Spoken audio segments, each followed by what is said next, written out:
Happy Friday, everyone.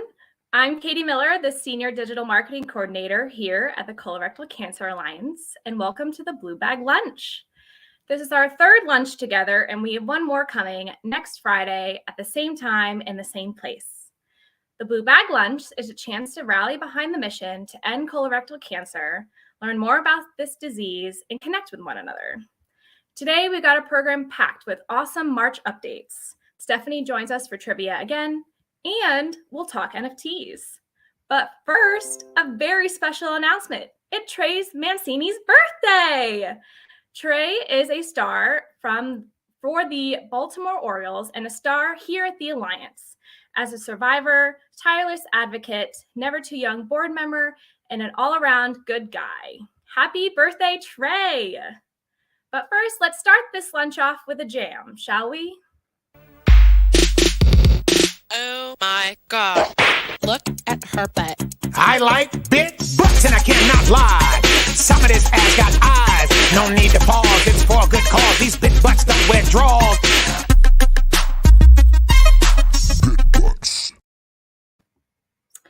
If you aren't sure about what you just saw, don't worry. I didn't at first either. Luckily, we'll have a link in the comments that explains it all. But to summarize, the Alliance has partnered with MetaX Studios, which is selling NFTs inspired by Sir Mix-a-Lot. The hand-drawn images you just saw are called Bit Butts, and a percentage of profits from their sales goes to the Alliance. Our partnership with MetaX and Bit Butts is meant to inspire colorectal cancer awareness and raise money for the Alliance's programs to screen, care, and cure. Now let's play that Bit Butts video one more time so we're officially amped for the Blue Bag Lunch. Oh my God. Look at her butt. I like big butts and I cannot lie. Some of this ass got eyes. No need to pause. It's for a good cause. These big butts don't wear drawers.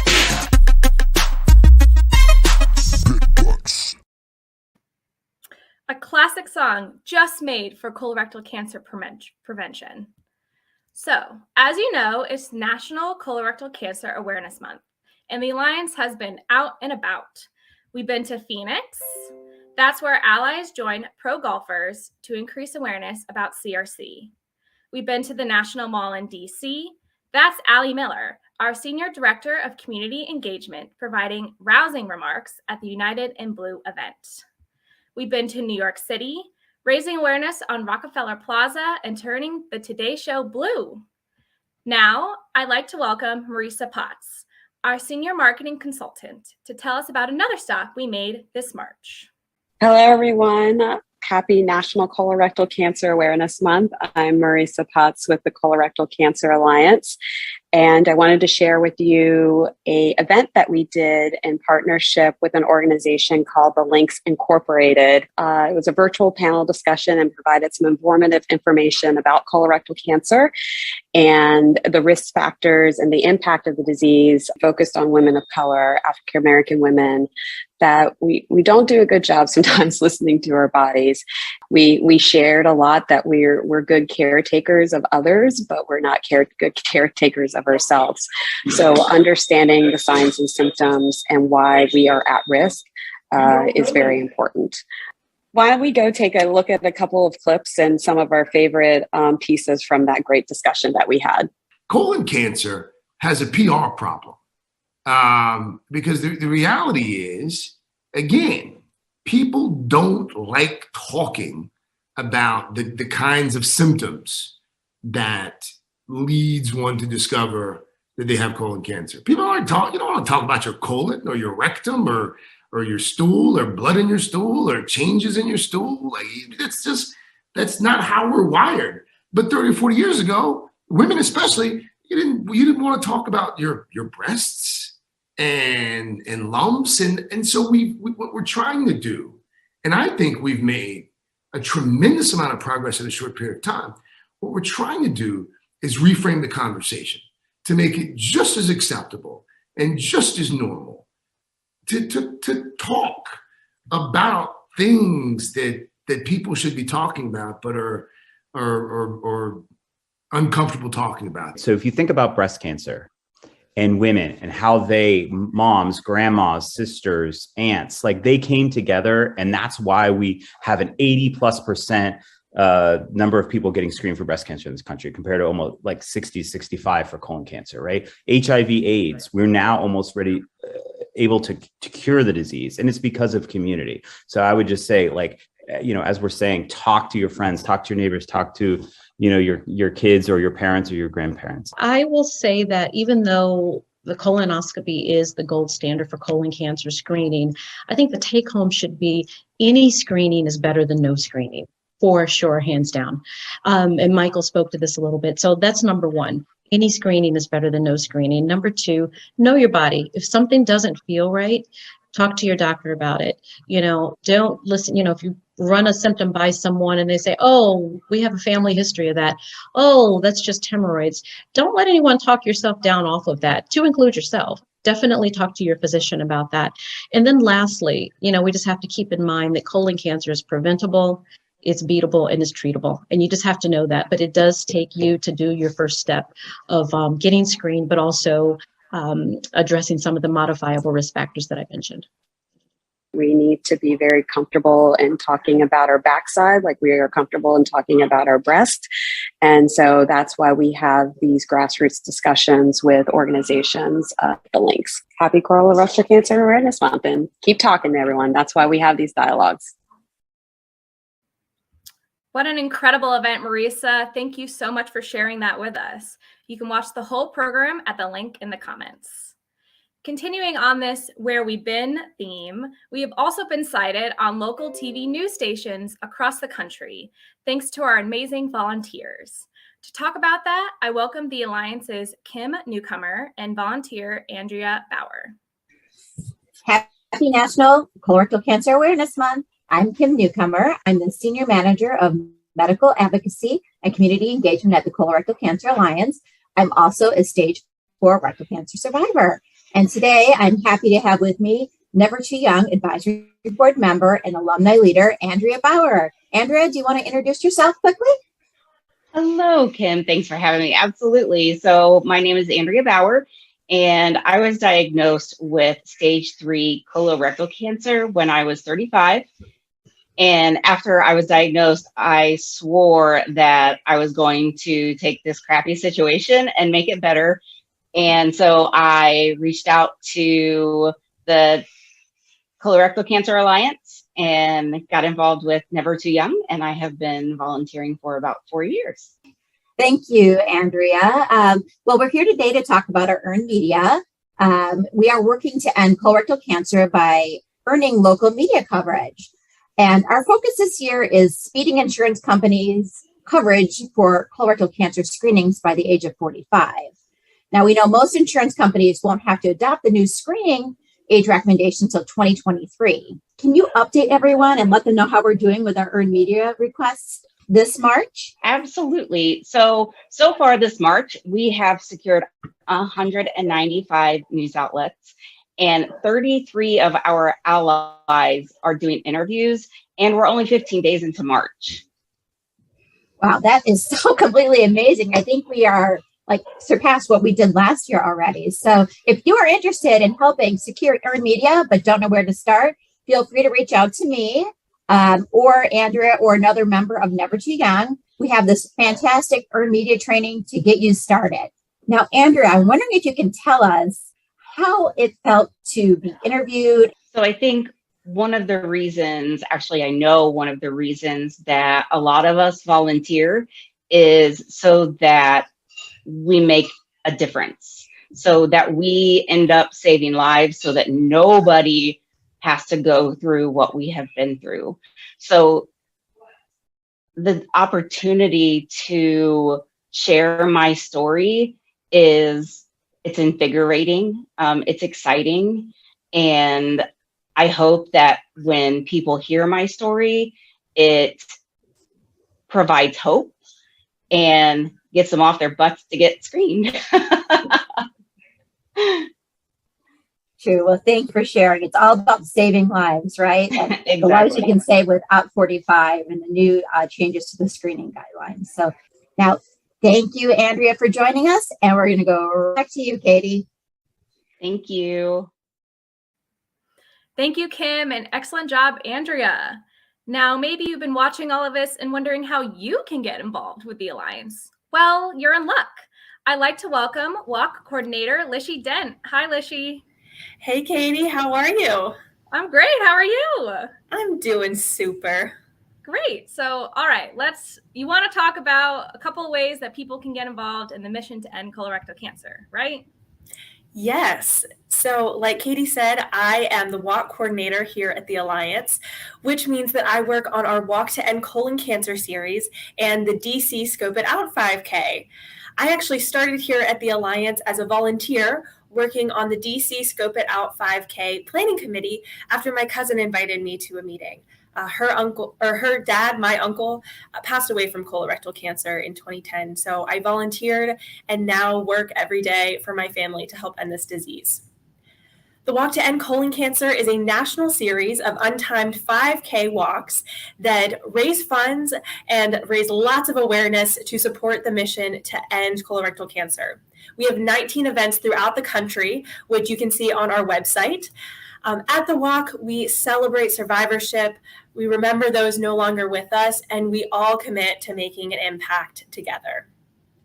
The DC Scope It Out 5K is a little bit different. It's a timed 5K race that raises funds for the Colorectal Cancer Alliance. It is actually taking place a week from Sunday, so March 27th in DC and virtually. This is our first time back fully since 2019, and our community here in the capital and across the country is so excited. So you can run or walk with us in DC at Freedom Plaza or virtually as a coast-to-coast participant and listen to our live virtual broadcast through the Charge Running app from wherever you're at.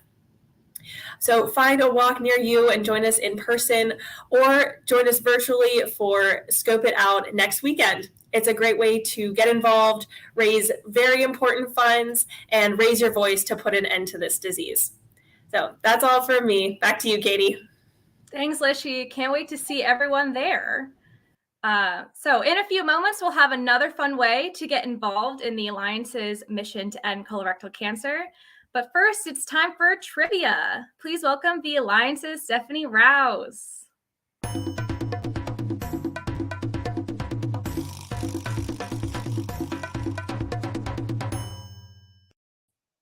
Thank you, Katie.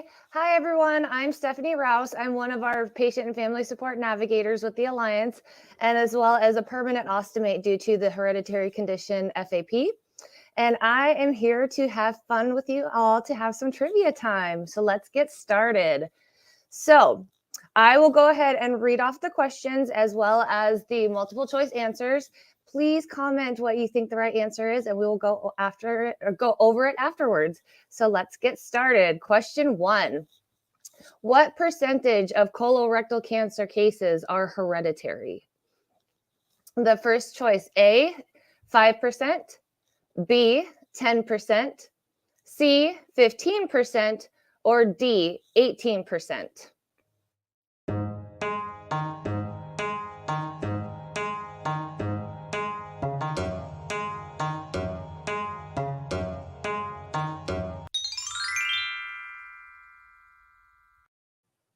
And the answer is 5% of colorectal cancer cases are hereditary. Great job, Sonia, Nicole. Great job, everyone who is participating. Julie, thank you so much. Kristen, let's choose you. Let's do this. All right, everyone. Wonderful job. Thank you so much. Let's go to question number 2. What is not a symptom of colorectal cancer? Not a symptom. Is it A, bowel changes, meaning constipation, diarrhea, different consistency? Is it B, weakness and fatigue? C, unexplained weight gain? Or D, abdominal discomfort?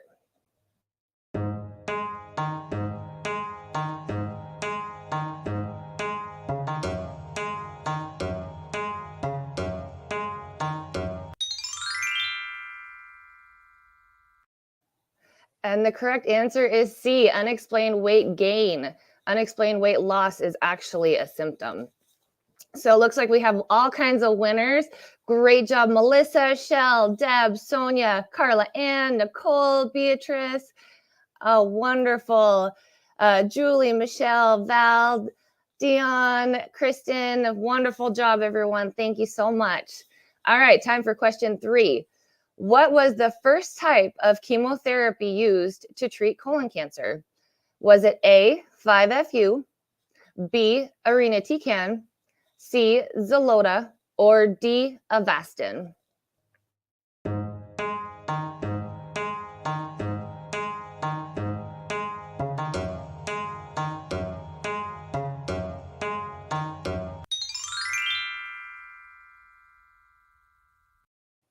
The correct answer is A, 5-FU.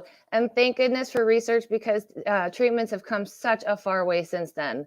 So wonderful job, Shell, Val, Julie, Paula, Michelle, Dion, Carla Ann. Great job, everyone. Just love trivia. Knowledge is power, right? The more we know. All right, last and final question for today. What vitamin helps reduce the risk of colorectal cancer?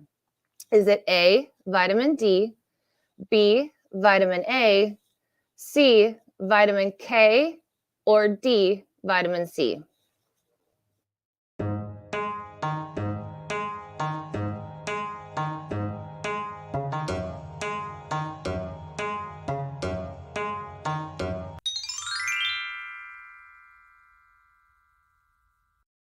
And the correct answer is A, vitamin D.